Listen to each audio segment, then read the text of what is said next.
নমস্কার বন্ধুরা, আমি ধৃতিমান দ্য ডট চ্যানেলে আপনাদের স্বাগত। বন্ধুরা, বর্তমানে দেশের প্রধানমন্ত্রী পালিয়ে বেড়াচ্ছেন। হ্যাঁ বন্ধুরা, আপনারা ঠিকই শুনছেন, প্রধানমন্ত্রী নরেন্দ্র মোদী বিরোধীদের ভয়ে পালিয়ে বেড়াচ্ছেন। কিছুতেই তিনি বিরোধীদের মুখোমুখি হতে চাইছেন না। হঠাৎ এরকম পরিস্থিতি হওয়ার কারণ কি? এর রহস্য লুকিয়ে আছে কদিন আগে ঘটে যাওয়া পেহেলগাঁও ঘটনার মধ্যে। বন্ধুরা, পেহেলগাঁওয়ের ঘটনা আমরা সবাই জানি। কাশ্মীরের পেহেলগাঁওতে পাকিস্তান থেকে আসা উগ্রপন্থীদের হঠাৎ হামলায় ২৬ জন পর্যটকের মৃত্যু হয়, যারা কিনা নিরস্ত্র ছিলেন এবং কাশ্মীরে ঘুরতে এসেছিলেন। এই ঘটনার পর সারা পৃথিবী জুড়ে নিন্দার ঝড় বয়ে যায়। ভারত এই ঘটনার জবাব দিতে অপারেশন সিঁদুর লঞ্চ করে এবং পাকিস্তানের মধ্যে থাকা ৯টি জঙ্গি ঘাঁটি ধ্বংস করে দেয়। বন্ধুরা, অপারেশন সিঁদুরের মাধ্যমে ভারত যখন প্রায় পাকিস্তানকে কোণঠাসা করে নিয়ে এসেছে, সেই সময় হঠাৎই ভারত যুদ্ধবিরতি ঘোষণা করে। দেশের সরকারের হঠাৎ এই যুদ্ধবিরতির কারণ আমরা ভারতীয়রা কেউই ঠিক বুঝে উঠতে পারলাম না। এমনকি বহু বিজেপি নেতাও প্রধানমন্ত্রীর নেওয়া এই সিদ্ধান্তের সাথে একমত হতে পারেননি বলে জানা গিয়েছে। সূত্রের খবর, বহু বিজেপি সমর্থক এই সিদ্ধান্তে বিরক্ত হয়ে এই নিয়ে প্রশ্ন তুলেছে। কেন হঠাৎ প্রধানমন্ত্রী এই ধরনের সিদ্ধান্ত নিলেন তা কারোর কাছেই ঠিক পরিষ্কার নয়। আর ঠিক এই কারণেই এই প্রশ্নগুলো আজকে দেশের বিরোধী দলগুলি কেন্দ্রীয় সরকার তথা প্রধানমন্ত্রীর কাছে জানতে চায়। এ নিয়ে কংগ্রেসের মুখপাত্র পবন খেরা সম্প্রতি একটি সাংবাদিক সম্মেলন করেছিলেন। সেখানে তিনি কি বলছেন তা একটু শুনে নেওয়া যাক। सवाल पूछने वाला विपक्ष इस देश के टैक्स पेयर की बिहाफ पे उसकी तरफ से उसके मन की बात आप तक पहुंचा रहा है। यह सवाल इस देश के टैक्स पेयर के मन में है, जो आपके सैकड़ों विदेशी दौरों का पैसा देता है, जो हथियार जो आप खरीदते हैं उसका पैसा देता है। ये उसके मन के सवाल हैं कि सीज फायर किन शर्तों पर हुआ, क्यों दबाव में आए, क्यों पाकिस्तान की हाथ में आई गर्दन को छोड़ दिया, किससे डर गए। और नरेंद्र मोदी प्रधानमंत्री हो सकते हैं, प्रधानमंत्री देश नहीं होता है। वो देश का प्रधानमंत्री हो सकता है, देश का सेवक हो सकता है, लेकिन भारत देश का नाम अलग अलग है। जम्बू द्वीप भी है, हिंदुस्तान भी है, भारत भी है, इंडिया भी है, आर्यवर्त भी है। नरेंद्र मोदी नहीं है और न कभी हो सकता है। इसलिए जो ये कहता है कि नरेंद्र मोदी को सरेंडर करने की बात कहना मतलब भारत को सरेंडर करना, वो आंख और कान खोलकर सुन ले और देख ले। ये देश 140 करोड़ भारतवासियों का है, सबका उतना ही है जितना नरेंद्र मोदी का है। तो ये मत सोच लीजिएगा कि Narendra Modi is India and India is Narendra Modi, ये गलत है। বন্ধুরা, আবার বিষয় ফেরার আগে একটি আবেদন, দয়া করে চ্যানেলটিকে সাবস্ক্রাইব করে আমাদের সামনের দিকে এগিয়ে যেতে সাহায্য করুন। বন্ধুরা, আমাদের প্রতিবেদন ভালো লাগলে জয়েন বাটনে ক্লিক করে আমাদের এই ছোট্ট প্রয়াসকে উৎসাহ দিতে পারেন। বন্ধুরা, অপারেশন সিঁদুর নিয়ে ভারতীয়দের মনে আরও প্রশ্ন আছে। যেমন এই যুদ্ধবিরতির কথা ভারতবাসী প্রথম জানতে পারে আমেরিকার রাষ্ট্রপতি ডোনাল্ড ট্রাম্পের এক্স হ্যান্ডেলে করা একটি পোস্ট থেকে। এই বিষয়টা ভারতীয়দের অত্যন্ত অবাক করে। ভারত পাকিস্তানের মধ্যে যুদ্ধের ঘোষণা আমেরিকার রাষ্ট্রপতি ডোনাল্ড ট্রাম্প করবার কে? আর ডোনাল্ড ট্রাম্প শুধু এই যুদ্ধবিরতির কথা ঘোষণা করেই ক্ষান্ত হননি। তিনি তার পোস্টের মাধ্যমে যা জানিয়েছেন তা হলো, আগের দিন রাত্রিবেলা নাকি ভারত এবং পাকিস্তান দুই দেশের সাথে দীর্ঘ আলোচনা হয় এবং শেষে ব্যবসা বন্ধ করে দেবার ভয় দেখিয়েই দুই দেশকে নাকি যুদ্ধবিরতি করাতে রাজি করানো গিয়েছে। ভারতের বিদেশ মন্ত্রক কয়েকবার একথা বলে বটে যে পাকিস্তান থেকে ফোন আসার কারণেই যুদ্ধবিরতি ঘোষণা করেছিল, কিন্তু ডোনাল্ড ট্রাম্প যখনই সুযোগ পেয়েছেন তার কথা থেকে না সরে প্রমাণ করবার চেষ্টা করে গেছেন যে আসলে তিনি ঠিক কথা বলছেন। আর অদ্ভুতভাবে ডোনাল্ড ট্রাম্পের এই প্রচেষ্টার কোনো প্রতিবাদ করতে দেখা যায় না প্রধানমন্ত্রী নরেন্দ্র মোদীকে। এই বিষয়ে তিনি পুরোপুরি মৌনব্রত অবলম্বন করেন। पिछले 22 दिनों में अमेरिकी राष्ट्रपति 11-12 बार, अब तो हमने गिनना बंद कर दिया, लेकिन 11 बार से भी ऊपर, 1 दर्जन समझ लीजिए बार कह चुके हैं कि मैंने व्यापार की धमकी देकर सीज फायर करवाया। ये नहीं बोला उन्होंने कि मैंने प्यार से बोला, प्यार की भाषा इस्तेमाल की, व्यापार की भाषा इस्तेमाल की। मोदी जी का किसी ने अगर जवाब सुना हो तो बता दीजिए। कहीं कहीं आपने, आजकल तो बड़ा रोड शो कर रहे हैं, अपनी नसें दिखते हुए सिंदूर सिंदूर सिंदूर। कहीं आपको दिखा हो नरेंद्र मोदी ने कहीं जवाब दिया हो डोनाल्ड ट्रंप को, आंख उठाकर? नहीं सुनाई देगा आपको। क्यों? क्योंकि नाम नरेंद्र, काम सरेंडर। ये हकीकत है इस व्यक्ति की जो पिछले 11 साल से इस देश की बागडोर संभाले हुए।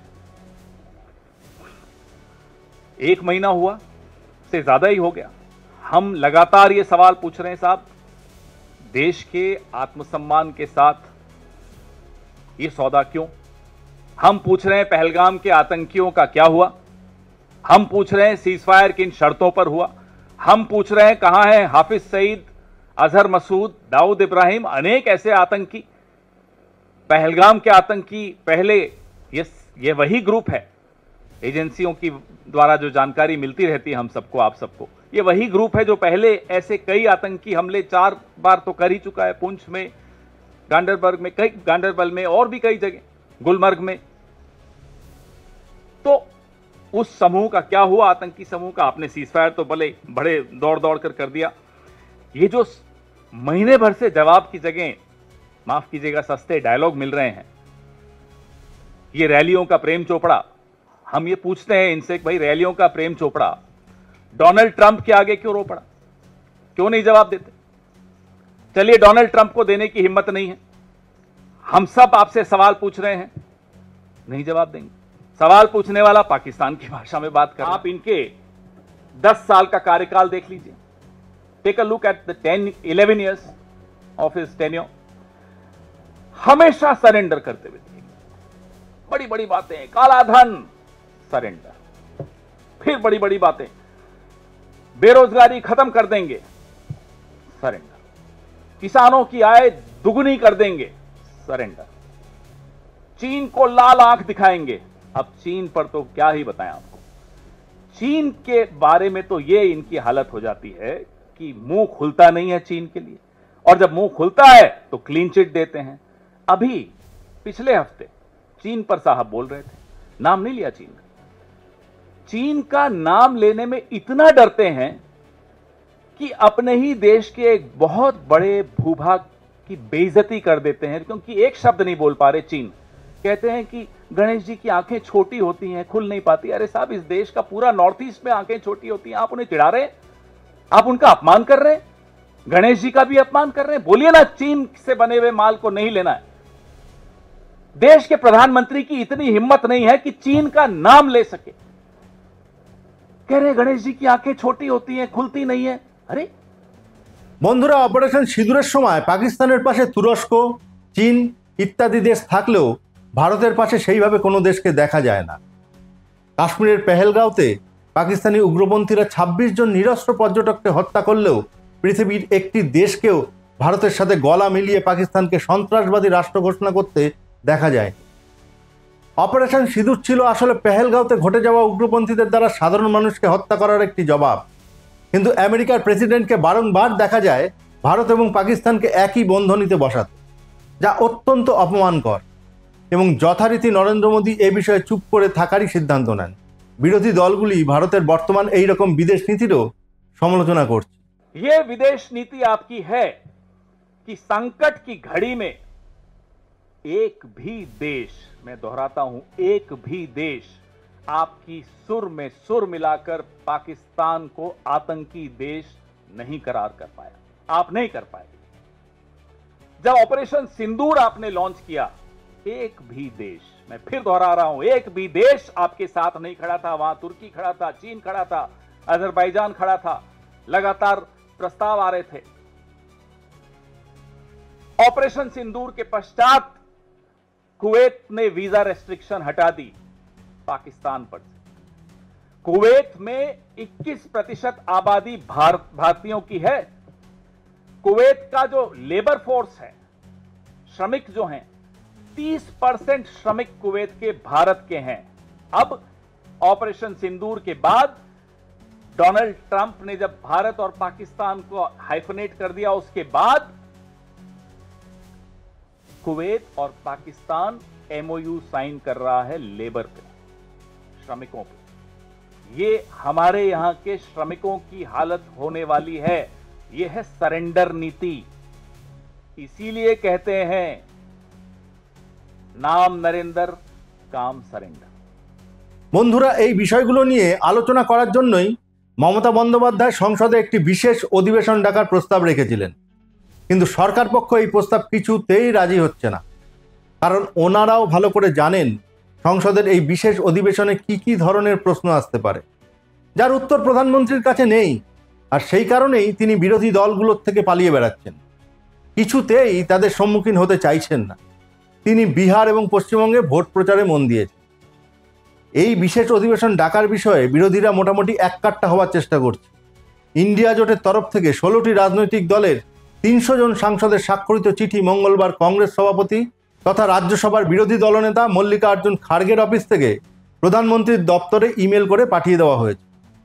এই চিঠিতে স্বাক্ষর রয়েছে বিরোধী দলনেতা রাহুল গান্ধীর, তৃণমূল কংগ্রেসের সর্বভারতীয় সাধারণ সম্পাদক অভিষেক বন্দ্যোপাধ্যায়ের, সমাজবাদী পার্টির লোকসভা নেতা অখিলেশ যাদবের এবং ডিএমকে লোকসভা নেতা টি.আর. বালু সহ অন্যান্যদের। বন্ধুরা, সংসদে বিশেষ অধিবেশনের দাবিতে ইন্ডিয়া জোটকে একত্রিত করে প্রধানমন্ত্রীর কাছে এই দাবি পেশ করার ক্ষেত্রে তৃণমূল কংগ্রেস মুখ্য ভূমিকা পালন করছে। সংসদ থেকে বিশেষ দল অপারেশন সিঁদুর নিয়ে এবং পাকিস্তানের উগ্রপন্থী আক্রমণ নিয়ে জনমত সমীক্ষা তৈরি করার জন্য বিদেশ পাঠানোর পর মমতা বন্দ্যোপাধ্যায় এক্স হ্যান্ডেলে পোস্ট করে প্রস্তাব রেখেছিলেন সংসদে একটি বিশেষ অধিবেশন ডাকার জন্য। এরপরেই দলীয় সাংসদদের নিয়ে সংসদের সেন্ট্রাল হলে বৈঠক করেন তৃণমূল সাংসদরা। সেখানেই সাংসদদের বিশেষ অধিবেশনের দাবি জানিয়ে প্রধানমন্ত্রীকে চিঠি লেখা হবে বলে সিদ্ধান্ত নেওয়া হয়। অন্যান্য জোটসঙ্গীদের সাথে কথা বলে একমত হওয়ার পর দিল্লির কনস্টিটিউশনাল ক্লাবে প্রথম বৈঠক করে ইন্ডিয়া জোটের নেতারা। সেখানেই চিঠির বয়ান চূড়ান্ত করে স্বাক্ষর পর্ব শুরু করে দেওয়া হয়। কী কী বিষয়ে তারা আলোচনা করতে চায় তা চিঠিতে স্পষ্ট ভাষায় লেখা হয়েছে। এর প্রসঙ্গে তৃণমূলের রাজ্যসভার দলনেতা ডেরেক ওব্রায়েন জানিয়েছেন, 16টি রাজনৈতিক দল প্রধানমন্ত্রীর কাছে সংসদের বিশেষ অধিবেশনের দাবি জানিয়ে চিঠি দিয়েছি। সেখানে পুঞ্চ, উড়ি, রাজৌরি সহ সব কিছু নিয়ে সংসদে খোলাখুলি আলোচনা হোক, সেটাই আমরা চাইছি। সরকার সংসদের কাছে জবাবদিহি করতে বাধ্য, সংসদ জনগণের কাছে। সেই কারণেই আমরা দাবি জানাচ্ছি। বন্ধুরা, আগেই বলেছি নরেন্দ্র মোদীরা বিরোধীদের চোখা প্রশ্নের সামনে দাঁড়াতে ভয় পাচ্ছে। এদিকে বিরোধী দলগুলো একত্রিত হয়ে সরকারের উপর ক্রমশ চাপ তৈরি করছে বিশেষ অধিবেশন ডাকার জন্য। সরকার কোনোভাবেই বিরোধী দলগুলোর সাথে এখন কোনো সংঘাতে যেতে চাইছে না।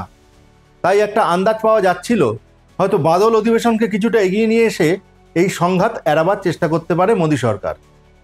কিন্তু যে মুহূর্তে দেখা গেছে যে পুরো বিষয়টির পেছনে মমতা বন্দ্যোপাধ্যায় এসে দাঁড়িয়েছেন, তখনই বিজেপির ভিতরে ভয়ের বাতাবরণ তৈরি হয়েছে। আর এর অন্যতম প্রমাণ হচ্ছে কেন্দ্রের সংসদ বিষয়ক মন্ত্রী কিরণ রিজিজু জানিয়েছেন সংসদে বাদল অধিবেশন শুরু হবে 21শে জুলাই থেকে। বন্ধুরা, আমরা সকলেই জানি 21শে জুলাই তৃণমূল কংগ্রেসের শহীদ তর্পণের দিন। তৃণমূল কংগ্রেসের কাছে অত্যন্ত গুরুত্বপূর্ণ একটি দিন, অথচ কেন্দ্রীয় সরকার ওই দিনটি বেছে নিল বাদল অধিবেশন শুরু করার জন্য। ঠিক কতটা ভয় পেলে এরকম একটা সিদ্ধান্ত নিতে হয় বিজেপিকে? একদিকে বিরোধী দলের চোখা প্রশ্ন, অন্যদিকে মমতা বন্দ্যোপাধ্যায়। বিজেপি যেন ফাঁদে পড়ে গেছে। এই বিষয়ে কুণাল ঘোষ কি বলছেন আমরা একটু শুনেন। এই স্পেশাল সেশন বিজেপি ডাকতে চাইছে না। আমরা এদের এই অসৌজন্য এবং সদিচ্ছার অভাবের সমালোচনাই করছি। তার কারণ মমতা বন্দ্যোপাধ্যায় বলেছিলেন, আরে যেটা পহেলগাঁও পরবর্তী যে পরিস্থিতিটা, সংঘাতমূলক পরিস্থিতি, কি কি ব্যবস্থা নেওয়া হচ্ছে, কেন পহেলগাঁও হলো, তারপরে কি কি হচ্ছে, এগুলো তো পার্লামেন্টে জানানোর কথা। তো বিশেষ অধিবেশন ডাকা হোক, কিন্তু তাদের মতিগতি দেখে তো মনে হচ্ছে বিশেষ অধিবেশন ডাকছে না। আবার এমন একটা দিনে নাকি তারা পার্লামেন্ট বাদল অধিবেশন ডাকার চেষ্টা করছেন, সেই দিনটা শহীদ তর্পণ করে তৃণমূল কংগ্রেস।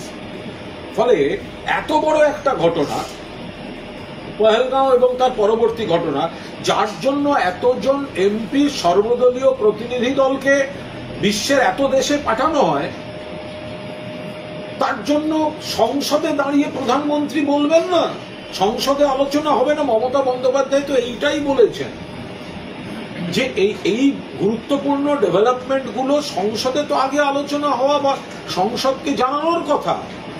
তো সেই জন্য তো এই স্পেশাল সেশনটা ডাকার প্রয়োজন। তো তারা সেটা রাখতে চাইছেন না। এখনো পর্যন্ত যা খবর, বিস্তারিত আমরা খবর নিচ্ছি, খবর যা পৌঁছচ্ছে, তারা স্পেশাল সেশন না ডেকে বাদল অধিবেশনটাকে একটু এদিক ওদিক করে এমন একটা তারিখ থেকে ডাকার চেষ্টা করছেন সেদিনকে তৃণমূল শহীদ তর্পণ করে। তা তোমার এত বড় ঘটনা ঘটেছে দেশে, কাশ্মীরে এত ঘটনা ঘটলো, এতজন সাংসদকে বিভিন্ন দেশে পাঠানো হলো, তো সংসদের অধিবেশনটা ডাকা হচ্ছে না, দেশের সংসদে এটা আলোচনা হবে না? সংসদকে জানাবেন না কেন্দ্রীয় সরকার কি হয়েছিল, কি হয়েছিল, কি পদক্ষেপ হয়েছে? এই দাবিটাই তো প্রথম মমতা বন্দ্যোপাধ্যায় তুলেছিলেন, আর সেটাকে অ্যাভয়েড করার চেষ্টা করছে বিজেপি সরকার। কেমন লাগলো বন্ধুরা আমাদের আজকের এই প্রতিবেদন? আপনাদের মতামত কমেন্টসের মাধ্যমে আমাদের জানান। ভালো লাগলে প্রতিবেদনটি লাইক ও শেয়ার করুন, চ্যানেলটি সাবস্ক্রাইব করুন ও জয়েন বাটনে ক্লিক করে আমাদের সামনের দিকে এগিয়ে যেতে সাহায্য করুন। আজকের মতন বিদায়।